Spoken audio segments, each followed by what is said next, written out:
पहलगाम हमले के बाद आतंकवाद को लेकर भारत में जबरदस्त गुस्सा है। इसी तरह का गुस्सा डोनाल्ड ट्रंप को लेकर है, जिनका लालच पाकिस्तान और आतंकवादियों का हौसला बढ़ा रहा है। ट्रंप को शीशे में उतारने के लिए आसिम मुनीर ने पहले नोबेल पुरस्कार के लिए नॉमिनेट करने का दांव चला। इसके बाद अब मुनीर ट्रंप के लिए सेल्समैन बनकर रेयर अर्थ मिनरल्स का सौदा करने में जुट गए हैं। लालच इंसान के सोचने और समझने की शक्ति कमजोर कर देता है। डोनाल्ड ट्रंप इसकी मिसाल है। नोबेल पुरस्कार हाथ से जाने के बाद अब डोनाल्ड ट्रंप नया सपना देख रहे हैं। पाकिस्तान ने उन्हें लालच का नया खजूर पकड़ाया है, वो है रेयर अर्थ मिनरल्स।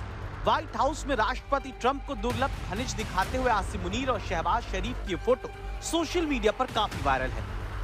इस तस्वीर में आसिम मुनीर एक खुले लकड़ी के बॉक्स की तरफ इशारा करते हुए दिखाई देते हैं, जिसमें दुर्लभ खनिज रखे हुए हैं। इसी तस्वीर पर पाकिस्तान के एक सांसद ने मुनीर को सेल्समैन, शहबाज शरीफ को मैनेजर की तरह दिखता हुआ बताया। इस एक तस्वीर ने पाकिस्तान और अमेरिका दोनों की हकीकत सबके सामने लाकर रख दी।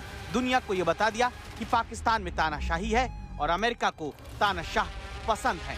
पाकिस्तान में भले कितना भी हंगामा हो, मुनीर के लिए कुछ भी कहा जाए, लेकिन हकीकत यह है कि पाकिस्तान की सेना ने देश को लूट कर एक बार फिर अपनी मौज का इंतजाम दुर्लभ खनिजों का ग्राहक ढूंढकर कर लिया, जिसके लालच की कोई सीमा नहीं है।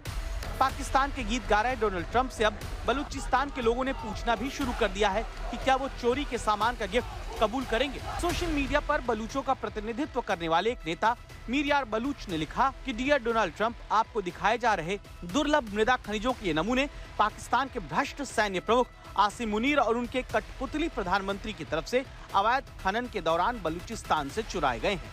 ये खनिज बलूचिस्तान की धरती में पाए जाते हैं, न कि लैंडलॉक्स इलाके पाकिस्तान के पंजाब प्रांत में। पाकिस्तानी सेना बंदूक की नोक पर इन खनिजों का अवैध खनन कर रही है और अब इन्हें पाकिस्तान के खनिज बताकर प्रचारित करने की कोशिश भी।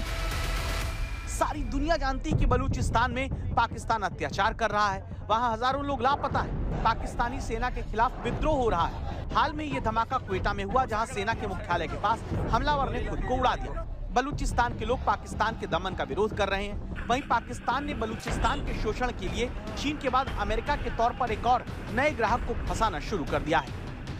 आसिम मुनीर ने डोनाल्ड ट्रंप को दुर्लभ खनिज भंडारों को संयुक्त रूप से खोजने और उपयोग करने का प्रस्ताव दिया है। इस साल सितंबर में पाकिस्तान की दो सैन्य कंपनियों फ्रंटियर वर्क्स ऑर्गेनाइजेशन और नेशनल लॉजिस्टिक कॉर्पोरेशन ने अमेरिकी और यूरोपीय कंपनियों के साथ समझौते किए हैं। सेना प्रमुख ने ट्रंप को देश के दुर्लभ खनिजों का नमूना उपहार में देकर ये संकेत दिया है कि खनिज संपदा पर अधिकार और नियंत्रण सेना के ही हाथों में रहेगा। वैसे भी जिन कंपनियों के जरिए अमेरिका बलूचिस्तान में रेयर अर्थ मिनरल्स ढूंढेगा, वो एनएलसी और FWO पूरी तरह सेना का ही अंग है। इस तरह रेयर अर्थ मिनरल्स बेचकर आखिरी फायदा पाकिस्तान के बजाय पाकिस्तान की सेना और उसके जनरल को होगा। पाकिस्तान में आसिम मुनीर को चुनौती देने वाला कोई नहीं है, इसीलिए वो देश के संसाधनों को अपनी सत्ता मजबूत करने के लिए नीलाम करने में जुट गए हैं। लेकिन बलूचिस्तान के लोग इस नाइंसाफी को बर्दाश्त नहीं करेंगे। ऐसे में नोबेल पुरस्कार पाने की तरह ट्रंप का रेयर अर्थ मिनरल्स पाने का सपना भी पूरा नहीं होगा और ट्रंप को सिवाय रुसवाई के कुछ भी हासिल नहीं होगा।